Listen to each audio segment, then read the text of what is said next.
Hello. In today's lecture, we are going to discuss about negligence as a tort. Negligence can be a way of doing things and is also a tort in itself. We've already read a little about contributory negligence in the previous lectures, but we're going to deal with negligence as a tort in detail in this lecture. Now, what is negligence? Negligence has two meanings in the law of torts. Like I said, it is a mode of committing certain torts. So you negligently or carelessly commit trespass or nuisance or defamation. In this context, it relates to the mental element. So you negligently do it. You had no intention to do it, right?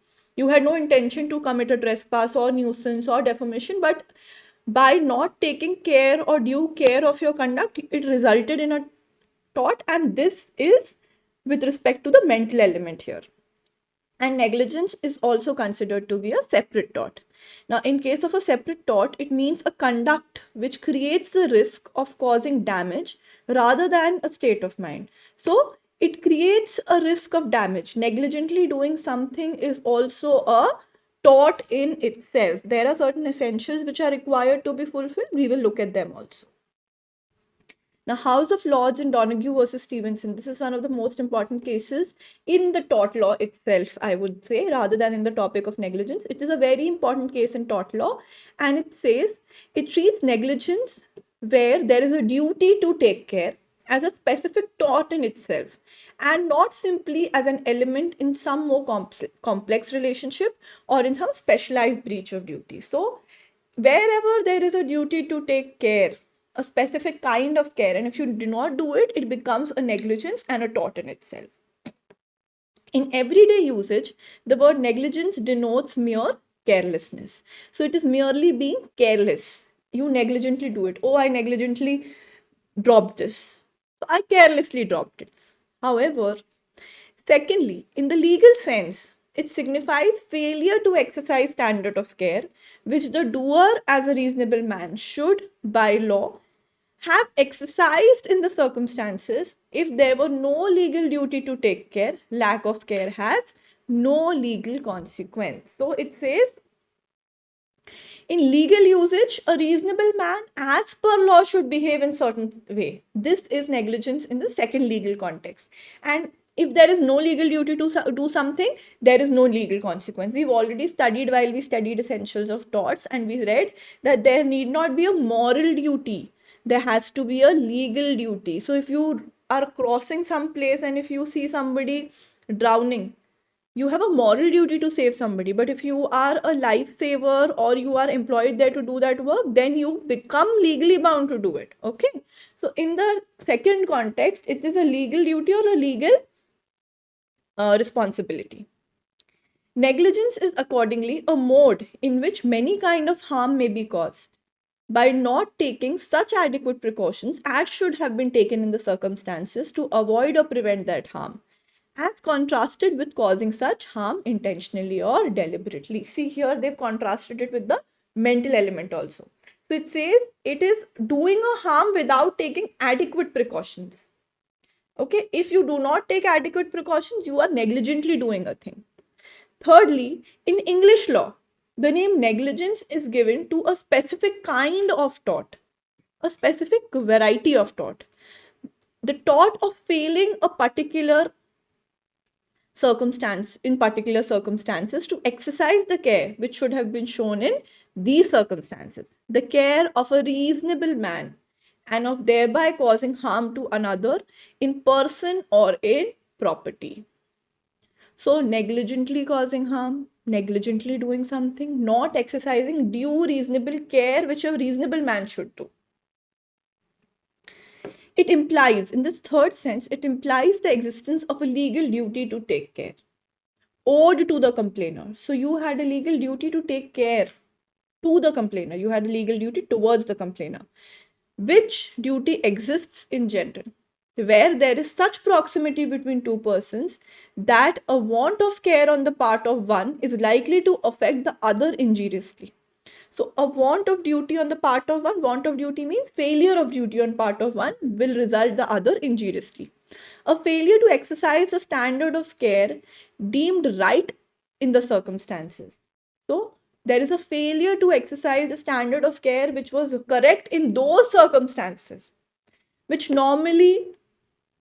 normally defined as reasonable care, but which may be higher in particular circumstances. So it is generally considered to be reasonable care which has to be taken, but in certain circumstances, it is higher. A medical professional's duty of care is higher. Okay. For example, the airplane pilot, he has a higher duty. He has to behave in a manner which is reasonable and at times higher. The surgeon operating, very high standard of care.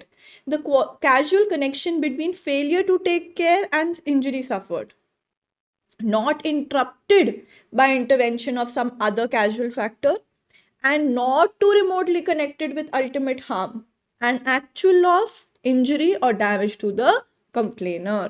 Okay, so for negligence, it is essential that there should not be any intervening circumstances, or it should not be too remote, okay, to the damage caused to the complainer. We've already understood what is intervention when we studied causation. We've already know remoteness when we studied remoteness of damage. In this third sense of the term is derived from the second and developed probably in English law continuing classification of torts by their origin as distinct form of action. Now, English law does not distinguish harms into harms caused intentionally and harms caused negligently, but into trespass, conversion, slander, and like other. So that physical harm caused negligently has been regarded as another nominate tort negligence. Now, in the context of contributory negligence, negligence has its everyday meaning of ordinary carelessness. Negligence means ordinarily being careless, okay, in general words. In criminal law, negligence bears its ordinary meaning and is not generally a ground of criminal liability. Okay, it bears its ordinary meaning and is not a ground of criminal liability, but only in particular cases, such as the offense of driving a vehicle without due care and attention, or where the negligence is serious, such as to amount recklessness or indifference to consequences. In those cases, you are criminally liable. So reckless driving is a crime. So wherever there is such duty of care under criminal law, then you will be liable. Now, what are the essentials of negligence? In an action for negligence, the plaintiff has to prove the following essentials. What are the following essentials? That the defendant owed duty of care to the plaintiff. So the first essential is that you have a duty of care to the plaintiff. This is a legal duty, not a moral duty. So you have a legal duty to take care. The defendant made a breach of that duty. There was a breach of that duty, and the plaintiff suffered damage as a consequence thereof. As a result of this breach of duty, there was a damage which has happened, because damage is essential to bring a cause of action. Okay. Now, first is the duty of care to the plaintiff. So let's understand what duty. It means a legal duty rather than a mere moral, religious, or special duty. So there has to be a legal duty. The plaintiff has to establish that the defendant owed to him a specific legal duty to take care, of which he has made a breach. So there was a very specific legal duty and you breached it. There are no general rules of law defining this duty. There is no law which defines it. It depends in each case whether the duty exists. So you have to see it on a case-to-case basis. The duty to take care arises out of various relations, which it may not be possible to enumerate exhaustively, and the court recognizes new duties when they think that to be just. So it is always said that negligence is a growing field because the duty of care keeps changing. The standard of duty of care also keeps changing. There is no one standard for the duty of care. It has been stated by Lord Macmillan that categories of negligence are never closed. So there is no closure. Like I said, this duty of care can keep expanding and expanding and expanding. Okay. Like I said, Donoghue versus Stevenson, one of the most landmark cases in the history of torts, and you will keep reading this case on and off in a lot of things. So, he purchased a bottle of ginger beer from the retailer for the appellant. a lady friend. So A purchased it for his friend. Some of the contents were poured in a tumbler and she consumed the same. When the remaining contents of the bottle were poured into the tumbler, the decomposed body of a snail floated out with her ginger beer. So there was a bottle of beer, half of the beer was drunk, and when the remaining ginger beer was poured, there was a snail, a decomposed body of a snail in the bottle. The appellant alleged that she seriously suffered in her health in consequence of being drunk on the part of contaminated, having drunk a contaminated part of the contents. So she suffered ill health because she had drank the contaminated part. The bottle was dark opaque glass and closed with a metal cap. So the contents could not be ascertained by inspection. She brought an action against the manufacturer for damage. Obviously, if the bottle had been transparent or translucent and if you could see there's something floating, you would not have taken it. But it was opaque dark bottle and there was a metal cap, no means of ascertaining what was inside it. One of the defenses pleaded by the defendant was that he did not owe any duty of care towards the plaintiff. He said, I have no duty of care towards the plaintiff. Okay. The House of Lords held that the manufacturer owed her a duty to take care of the bottle and that the bottle did not contain any noxious matter and held them liable for the breach of duty. According to Lord Atkin, now this is very important, a manufacturer's liability. We'll read this. A manufacturer of products, when he sells in such a form as to show that he intends them to reach to the ultimate consumer in the form in which they left him, with no reasonable possibility of intermediate examination, and with the knowledge that the absence of reasonable care in the preparation or putting up of products will result in an injury to the consumer's life or property, owes a duty to the consumer to take reasonable care. So if you have packed something in a form that there will be no intervention in between, then what will you do? You have to take such a duty of care that you protect that person and you do not cause them any injury.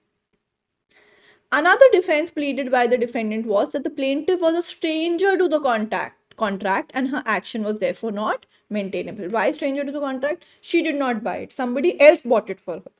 Lord Atkin propounded the following rule, and the said has gained acceptance. So this is the neighborhood rule, and we will see what this rule is.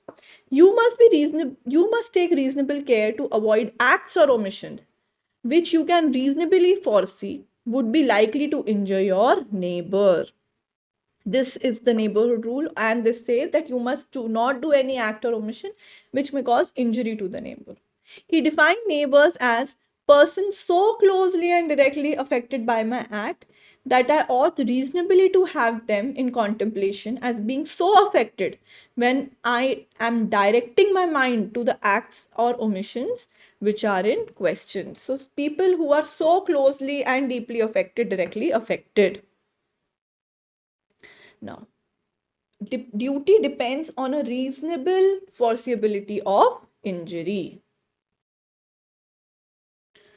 Whether the defendant owes a duty to the plaintiff or not depends on the reasonable foreseeability of the injury to the plaintiff. We've also read this somewhere, we've read this in Remoteness of Damage, that something should be reasonably foreseeable. If you can reasonably foresee something can happen, then you are liable, right? If at the time of the act or omission, the defendant could reasonably foresee the injury to the plaintiff, he owes a duty to prevent that injury, and the failure to do so makes him liable. The duty to take care is the duty to avoid doing or omitting to do anything. The doing or omitting to do which may have as its reasonable and probable consequence injury to others. And the duty is owed to those to whom injury may reasonably and probably be anticipated if the duty is not so observed. So the duty to take care is the duty to do or to avoid doing something that may result in a reasonable and probable injury to others. So you have to avoid doing something which may cause reasonable injury to others. To decide culpability, we have to determine what a reasonable man would have foreseen and thus form an idea of how he would have behaved under the circumstances. So to decide whether somebody is liable or not, you have to see from the standards of a reasonable man. In deciding as to how much care is to be taken in the certain circumstances, one useful test is to inquire how obvious the risk must have been to an ordinary prudent man. So how much obvious the risk would be to the prudent, ordinary, reasonable man, that can be one test. Now, explaining the standard of foresight of a reasonable man, Lord Macmillan has said that the standard of foresight of a reasonable man is, in one sense, an impersonal test. You do not have to take that test very personally. You do not have to put yourself in the situation. You have to put a reasonable man in the situation. Now, why? Because this will eliminate the personal equation of the person and is independent of the idiosyncrasies of the particular person whose conduct is in question. Okay? Some persons are by nature unduly timorous and imagine every path beset with lions. You do not have to see this. The reasonable man is presumed to be free both of over apprehension and from overconfidence. So you are not over apprehensive to foresee very remote damages also, and you are not very overconfident to say that, oh, nothing will happen. But there is a sense in which the standard of care of a reasonable man involves in its application a subjective element. Now, what is the subjective element? It is still left to the judge to decide what in the circumstances. This is the subjective element, the circumstances of the case. Circumstance of a particular case, the reasonable man would have had in contemplation, and what accordingly the party sought to be made liable ought to have foreseen. So what is objective? That you are not very over apprehensive and you're not very overconfident. And what is subjective here is the circumstances. The judge will decide reasonability on the basis of the circumstances of the case. Duty depends on the reasonable possibility. If a person agrees to provide convenience to other, although he does so gratuitously, he has to exercise reasonable care. He cannot have a car which is malfunctioning, tire coming out, something like that. The right of a passenger to be carried safely does not depend on upon his having made a contract.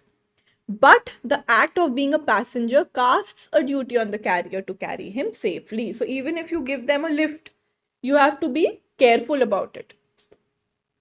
Thus, the fact that the driver cum owner of the scooter carries the claimant gratuitously does not absolve him of his liability for his negligence. The owner of structures adjoining highway have a special duty of care, and if due to despair of the structure any damage is caused to the passerby, the owner of the structure will be liable. We've also seen this in the case of nuisance. Now, there will be no liability if you cannot foresee an injury. In Cates versus Mogini, it was held that the plaintiff, a lady visitor, came to a restaurant and she was injured by the falling of a ceiling fan on her. The reason for falling of the fan was a latent defect in the metal suspension rod, and it was not discovered by a reasonable man. The man could not have discovered it by due care also. In an action against the defendants who were running the restaurant, it was held that since the harm was not foreseeable, they were not negligent and therefore were not held liable for the loss to the lady plaintiff. Okay.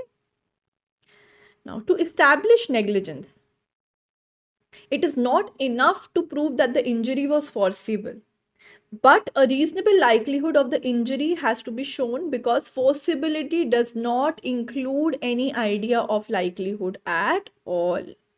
The duty is to guard against probabilities rather than bare possibilities. So it should not be a possibility. Remoteness should be excluded. It should be probable, not possible. Possible to anything can be possible. Is it probable to happen? If somebody does not study, it may be possible by luck you may clear an exam, but it is not, probability is very low. Okay. If a person suddenly comes before a fast moving vehicle and is hit by thereby, the driver of the vehicle cannot be blamed for that. Okay, because he did not possibly or probably for that matter. He did not probably expect it. Okay? Possibility to an asteroid falling here is also there. Now, in Sukhraji versus State Transport Corporation, the plaintiff's son was a 14-year-old boy. He got down from a moving tram car. Now, remember, he got down from a moving tram car. While he tried to cross the road, he was run over by an omnibus, which was about to overtake the tram car. It was found that the boy got down without the stop for the tram car, and on seeing the boy in front of the bus, the driver applied brakes also with all his might, but he could not save him. It was held that the driver of the bus could not anticipate that passengers would jump off a moving tram car where there was no stop, and therefore he would rather take it for granted that no one was coming down from it. That is why he was overtaking. So no negligence here. If somebody suddenly came in front of a fast moving vehicle like omnibus without any warning to the driver cannot be made liable for the negligence. It was held that the negligence was on the part of the deceased himself.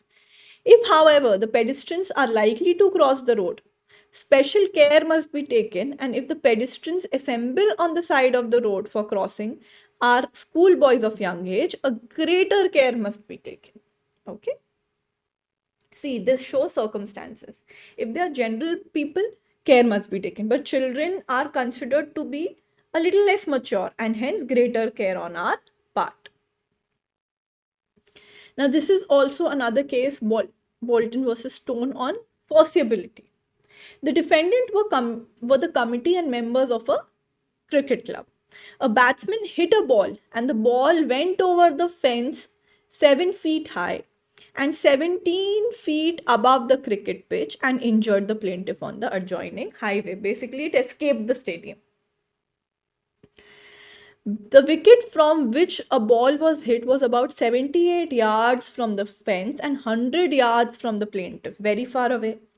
The ground was being used for about 90 years, and during the last 30 years, the ball has been hit by the highway on about 6 occasions, but no one had been injured. It was held by the Court of Appeal that they were not liable for nuisance, but negligence was there.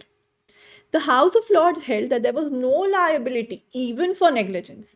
The reason for the decision was that the chance of a person ever being struck, even in long period of years, was very small. So there was a possibility, but probability was very less. And even the likely risk created was not substantial. Lord Reed said, "What a man must not do, and what I think a careful man tries not to do, is to create a risk which is substantial." Okay. The test to be applied here is whether the risk of damage to a person on the road was so small that the reasonable man in a position of the appellant, considering the matter of point of view of safety, would have thought it right to refrain from taking steps to prevent the danger. In considering the matter, I think that it would be right to take into account not only how remote is the chance of a person being struck, but also how serious the consequences are likely to be if the person is struck. Okay. So he said the risk was very small, and the person, would he be able to see or anticipate that danger? Now, duty of care towards clients. Now, counsels or lawyers should be careful in performing of their professional duties, and they are at their peril if they act in a careless manner in the legal proceedings. Duty of care of medical professionals is very high. A person engaged in some profession is supposed to have requisite knowledge and skill needed for the purpose, and he has a duty to exercise reasonable degree of care in the conduct of his duty. So there has to be reasonable degree of care. The standard of care needed in a particular case depends on the professional skill expected from the person belonging to a particular class. A surgeon or anesthetist will be guided by the standards of average practitioner of the class to which he belongs or holds himself to belong. In case of specialist, a higher degree of skill is needed. When a medical practitioner attends to his patient, he owes the following duty. What all duties are there? A duty of care in deciding whether to undertake the case, a duty of care in deciding what treatment has to be given, and a duty on administration of the treatment. A breach of any of the following duties gives a rise to negligence. So why undertake the case? Whether it's your specialization or not, whether you will be able to attend or not, should somebody else take it. There may be multiple treatments, but at that circumstance, what treatment should be given and how that treatment has to be administered. Dr. Lakshman versus Trimbak. In this case, the son of the respondent, aged 20 met with an accident on a sea beach, and this resulted in a fracture in the femur of his left leg.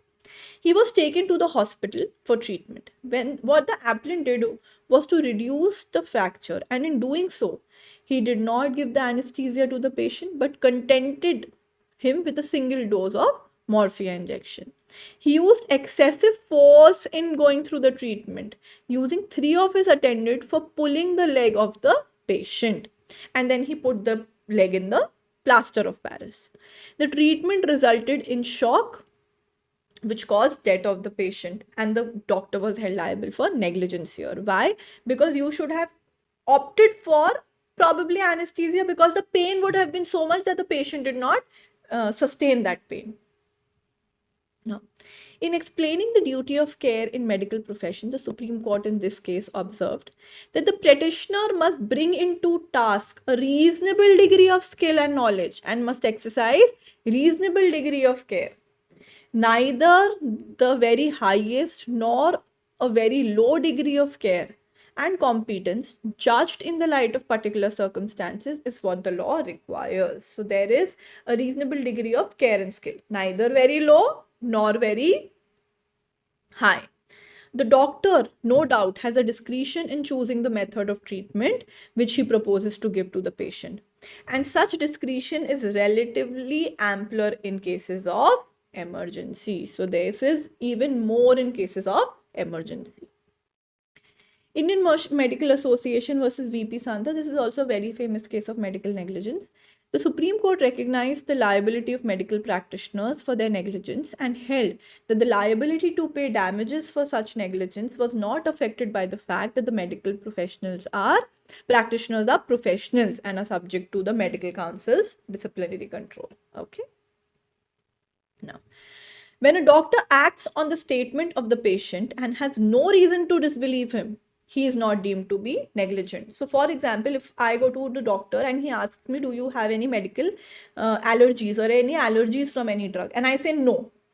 So, he would assume I have none. And then if he prescribes some drug and this results in an allergy to me or reaction to me, he will not be liable because there was no reason to disbelieve me, right? If I say no, I'm not sure, then he should have taken reasonable steps to ascertain whether I can have some allergies or not. For an action for medical negligence, causal relationship between the alleged illness and medical treatment have to be proved. If there is no relationship which can be proved between the illness and the alleged negligent treatment, you cannot be held liable. So you were treated for something else and then you show that there was some other illness. No, there has to be a relationship. It must be remembered that the duty must be owed to the plaintiff. It must not be a duty which is a general duty to everyone. So, mere carelessness on the part of the defendant does not entitle the plaintiff to sue him. It has to be proved that the defendant owed a duty of care to the plaintiff. So, there has to be a duty of care to the plaintiff.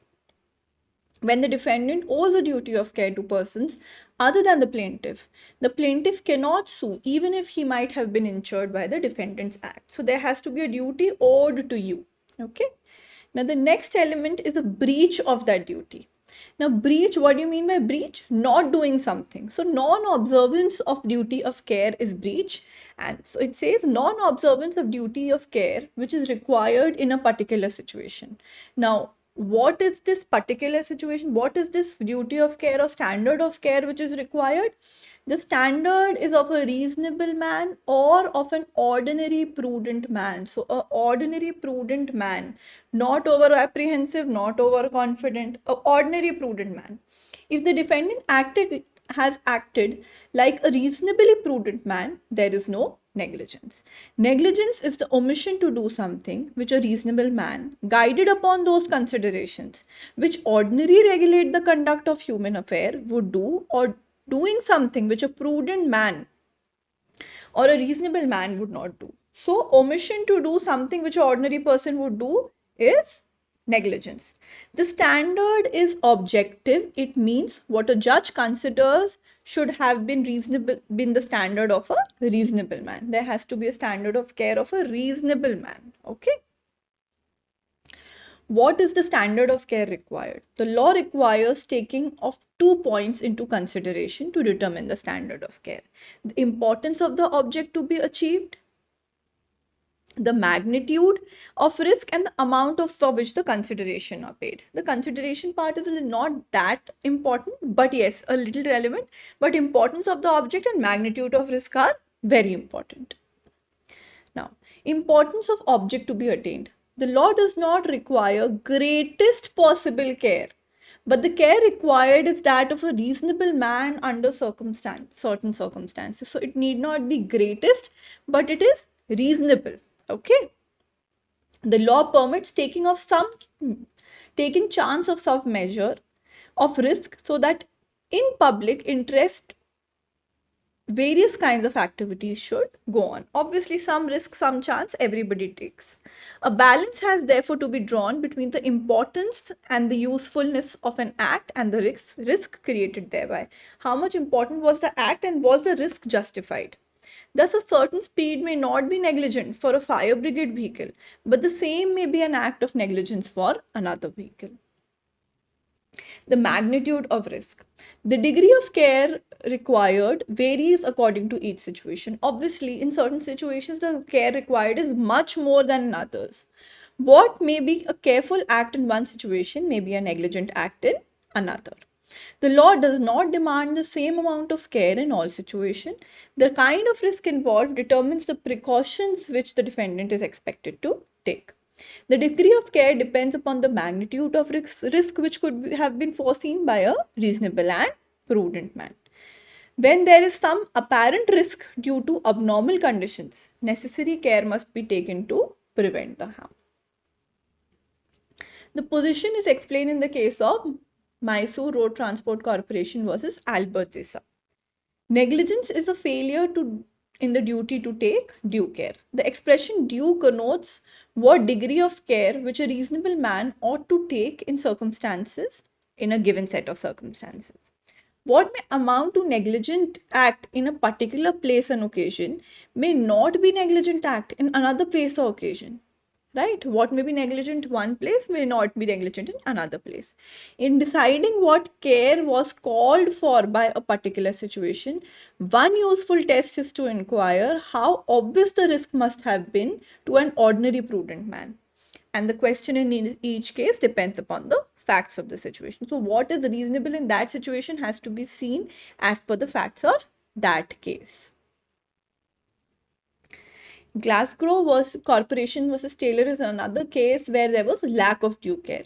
In this case, poisonous berries were grown in a public garden under the control of corporation. So there was a corporation which had poisonous berries in a garden. The berries looked like cherries and thus were tempting appearance for the kids. Obviously, this is a garden or place, kids play there. The berries looked very nice and the kids ate those. A child aged 7 ate those berries and died. It was found that the shrubs bearing the berries were neither properly fenced nor a notice regarding the deadly character of the berries was displayed. Now here a standard of care was required that either you fence it up so that kids cannot touch it and you put a notice that these are deadly berries. Okay? Poisonous berries rather. It was therefore held that the defendant were held liable for negligence, and according to Lord Summer, a measure of care appropriate to the liability or disability of those who are immature or feeble in mind or body is due from others who know or ought to anticipate the presence of such persons within the scope and the hazard of their operation. So anybody who knows that some people like this might come in, you have extra duty of care. the amount of consideration for which services are offered. Now, this is another thing. If you pay very meager amount, the amount of care or the amount of quality may be lesser than when you pay higher amount. Okay. So, the degree of care depends also on the kind of services offered and the consideration charged therefore for them. For instance, one who purchases a glass of water from a trolley in a street for 10 or 20 paisa is entitled to safe drinking water, which might not infect him. But now if you buy a mineral water, you require higher degree of purity. If you buy what nowadays cricketers buy for 4,000 rupees bottle, then there will be even more higher degree of purity and contents in it. A five-star hotel charging a high price from its guests or a high degree of care as regards quality and safety of its structure and services it offers and makes available.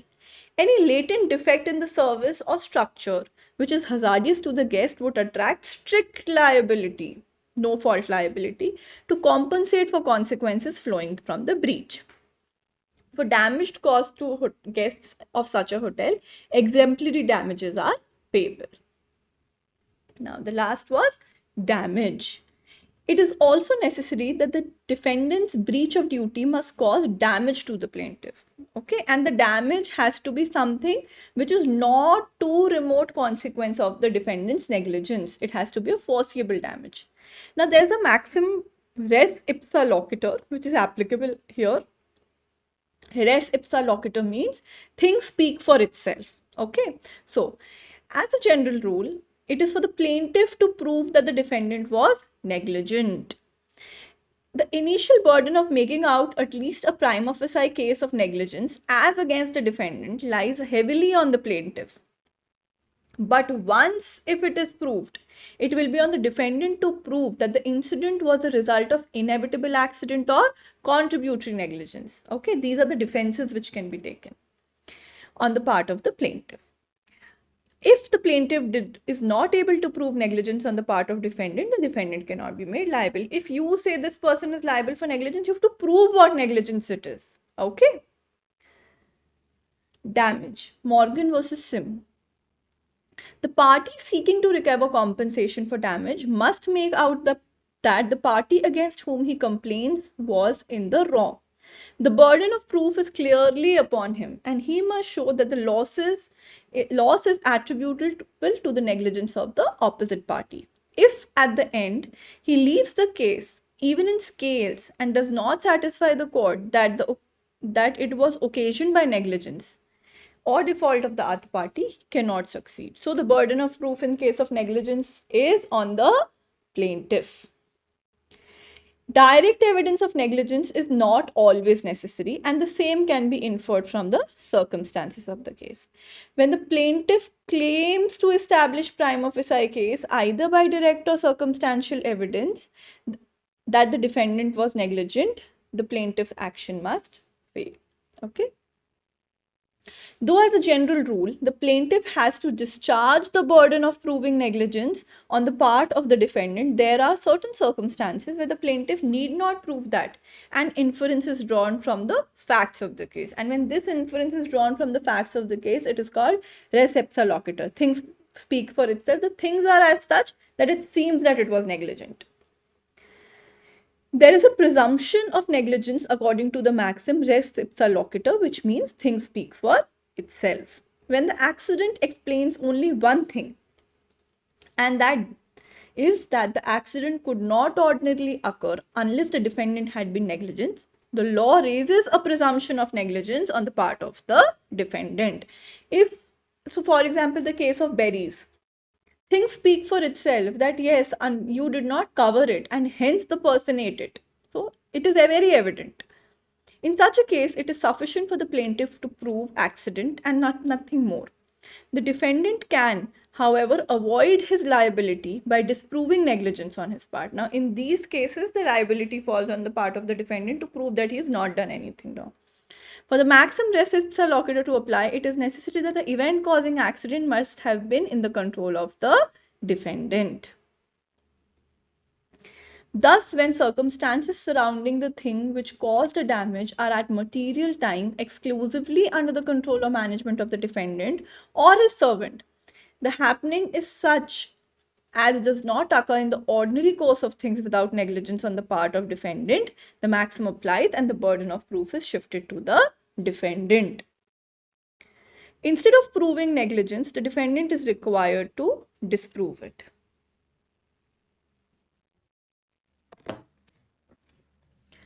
Now, instead of the plaintiff proving negligence, the defendant is required to disprove it. Always remember that this is not a rule of law. It is a rule of evidence benefiting the plaintiff, not by requiring him to prove his negligence. Why is this there? Because there are certain circumstances where the act is on the face of it so negligent that you're required to prove or disprove it. When an accident is more consistent with negligence of the defendant than with any other cause, and the facts of the case are known to the plaintiff but are or ought to be known to the defendant, the doctrine applies. Now, in Pilutla versus G.K. Kumar, the plaintiff's husband, who was a practicing advocate at Guntur, was relaxing in front of his tenanted premises on the ground floor. Suddenly, a portion of the construction on the first floor of the building collapsed and the sunshade and the parapet wall fell down on the advocate, and this resulted in the death. The principle of res ipsa loquitur was applied and there was a presumption to be negligence on the part of the defendant, okay, who were getting the construction work done. Further, adverse inference was drawn against the defendant as the construction work in question was not properly authorized and the defendants were liable to pay damages. Now, foreign material left inside after surgery, here also there is negligence because things prove for themselves. Mrs. Aparna Dutt versus Apollo Hospital. The plaintiff got herself operated for removal of her uterus and the defendant hospital, as there was diagnosed to be a cyst in one of the ovaries. Due to negligence of the hospital surgeon who performed the operation, an abdominal pack was left in her abdomen and the same was removed by a second surgeon. Leaving the foreign matter was held to be res ipsa loquitur and they were held to be negligence and a compensation was paid. Now, Bryan versus Bodale is another important case where this maxim was applied. The plaintiff was going in public street with a barrel of flour fell upon him from the defendant's warehouse window. Want of care on the part of defendants was presumed as it was for him to show that the same was not for a want of care on his part, for the barrels do not usually fall from windows unless there is a want of care. Now here Justice Pollock, C.B. Pollock said, so in the building or repairing a house or putting pots on chimney, if a person passing along the road is injured by some falling upon him, I think the accident alone would be prima facie evidence of negligence, that is res ipsa loquitur, correct? I think it apparent that a barrel was in the custody of the defendant who occupied the premises and who was responsible for the acts of the servant who had control of it. And in my opinion of facts of it falling is prima facie evidence of negligence and the plaintiff who was injured by it is not bound to show that it could not fall without negligence. But if there are facts inconsistent with negligence, it is for the defendants to prove them. Now, maxim not applicable if different inferences are possible. Why? Because res ipsa loquitur says things speak for itself. So if the thing is one, there is only one conclusion which can be drawn, only then will res ipsa loquitur apply. Okay, the maxim applies only when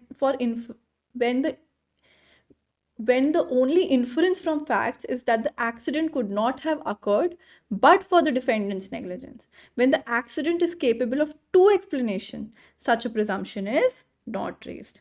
Now, in this case, the dead body of a man was found near a railway crossing on the defendant's railway. The man had been killed by a train bearing the usual headlight, but the driver had not sounded the whistle when he approached the crossing. In an action by the widow, it was held that from the facts of the case, it could not be reasonably inferred that the accident occurred due to the defendant's negligence. It was stated by Lord Halsbury, one may summarize, and it was but surmise and not evidence, that the unfortunate man was knocked down by the passing of the train while on the level crossing. But assuming in the plaintiff's favor that fact to be established, is there anything to show the train ran over the man rather the man ran against the train? So basically the court said, can you prove that the man did not run to the train? Can you not prove it? Is there something to show that yes, it was only the train's fault? No, because there is a second inference which can be drawn, and therefore res ipsa loquitur does not apply. Rebuttal of presumption of negligence. The rule of res ipsa loquitur not only shifts the burden of proof, but instead of the plaintiff proving negligence on the part of the defendant is required to disprove it. If the defendant is able to prove that he was apparently seemed to be negligence was due to some factor beyond his control, he can escape liability. So res ipsa loquitur shifts the burden of proof. If the defendant proves now that whatever happened was beyond his control, then there will be no liability. Merely proving that there occurred some event like heavy rain or flood before the event had happened is not enough. To rebut the presumption of negligence, it has also got to be proved that to ward off evil consequences of such event, necessary preventive steps were taken. So it says that even if you take preventive steps, then also you were unable to stop this. Now, in another case, it was held. Now, what happened in this case was S. Vedantacharya versus Highways Department of South High Court. In this case, a bus plunged into the channel after a culvert on the highway maintained by the highway department gave way, resulting in the death of the plaintiff's son. Okay, so basically it plunged into a channel. The question arose whether res ipsa loquitur was applicable in the case and state government was liable or not. The presumption of negligence was also raised in this case. The government tried to rebut the presumption by proving that there were heavy rains during the past 15 years and there were more than 6 inches of rain on a day before the accident, resulting in the breach of a nearby lake, whereby water had entered into the culvert with terrible velocity, which ultimately made it to give way. The engineer's report was also produced, which disclosed that the culvert was in a sound condition the previous day and normal traffic passed through it. It was held by the Supreme Court that the highway department had not made suitable provisions for strengthening it in order to prevent such happening in the event of heavy rains and thus failed to rebut the presumption and were held liable. So you do not have to prove that something happened and that's why this happened. You have to show that even if something happened, you had taken reasonable care and precaution to absolve yourself from liability or to make sure that something like this does not happen. Now, there's another branch of law which has come up, which is called nervous shock. This is relatively new. Why is it called relatively new? See, for us, it is not new. But in the tort law, which had very old origin in common law, it was considered to be relatively new. What is nervous shock? Basically, if you see something, accident happening, and if you get shock out of it, will that also be considered to be a tort? Yes, in some cases, it is considered to be a tort now. So, this branch of law is comparatively of recent origin. For us, it is old, but yes, in tort law, it is recent. It provides relief when a person may get physical injury, not by an impact, that is, not by a stick, bullet or sword, but merely by nervous shock through what has been seen or heard. So somebody gets injured because of seeing something. The excellent example is Delilu versus White. An action for nervous shock was recognized. Here, the defendant's servant negligently drove a horse van into the public house, and the plaintiff, a pregnant woman who was standing there behind the bar, although not physically injured, suffered nervous shock, as a result of which she got seriously ill and gave premature birth to a stillborn child. So what happened is a person's horse went into a public house. And the woman standing there got a shock looking at all that. And she gave birth to a stillborn child. They were held liable for nervous shock. Justice Kennedy also recognized an action for nervous shock, but he imposed very great limitation when he held that for such an action, the shock must be as arise from reasonable fear of immediate personal injury to oneself. So it has to be one that it results in, and the person has an apprehension that the person will be immediately injured. Okay. This meant that if by the negligence of X, the danger is created for A can bring an action if he suffers nervous shock. If, on the other hand, seeing or hearing of danger to B, another person say A suffers a nervous shock, A cannot sue X. So, if I see something, I should have a risk to myself and not somebody else. If by a negligent act towards B, nervous shock to A can be foreseen, A is well within the area where the injury through nervous shock could be caused to him, there ceases to be no justification from barring A to bring an action. So if you can foresee it, then you can bring an action. A person may suffer nervous shock even though he himself is not within the area of physical injury to himself, but there has to be an apprehension to you. Hambrook versus Stokes, an action where danger of physical injury to B caused nervous shock to A. Soon after having parted with her children in a narrow street, a lady saw a lorry violently running down the steep and narrow street. She was frightened about the safety of her children. When told by some bystanders that a child answering the description of one of her children has been injured, that is, a child similar to her child's description has been injured, she suffered a nervous shock and this resulted in her death. Now, here there was no apparent risk to herself, but to her child. Okay, and this qualifies to be a nervous shock. In an action against a defendant who had negligently left the lorry unattended, they were held liable even though the lady suffered nervous shock and not herself within the area of physical injury. Why? Because somebody very close, because of whom she might also be impacted, was injured. Expressly disproving the above stated limitation imposed by Justice Kennedy, Justice Atkin-Law Justice said, "Personally, I see no reason for excluding a bystander in the highway who receives injury in the same way from apprehension of or the actual site of injury to a third party. There may well be cases where the site of suffering will direct and immediately physical shock be most indurate heart. And if the suffering of another be the result of an act wrongful to the spectator, I do not see why the wrongdoer should escape." So this limitation was then set aside. Okay. So if you suffer because of a wrong, by seeing something, you can bring in an action. It is not necessary that the plaintiff himself must be in the area of physical impact to bring a shock case for nervous shock. It is, however, necessary that the plaintiff be so placed where injury through nervous shock can be foreseen. Obviously, if somebody else's child something happens, the person may not succeed in the action, but her own child was there. Therefore, she succeeded in the action. Where any kind of injury to the plaintiff cannot be foreseen by the defendant does not owe any duty of care to the plaintiff and will not be liable for the loss suffered by him. Now, this is another case, Borhill versus Young. The plaintiff, a fishwife, while getting out of a tram car, heard of an accident but could not see the same as she was about 50 feet away from the scene of the accident, and her view was also obstructed by a tram car. In the accident, a motorcyclist had been killed. After the body of the motorcyclist was removed,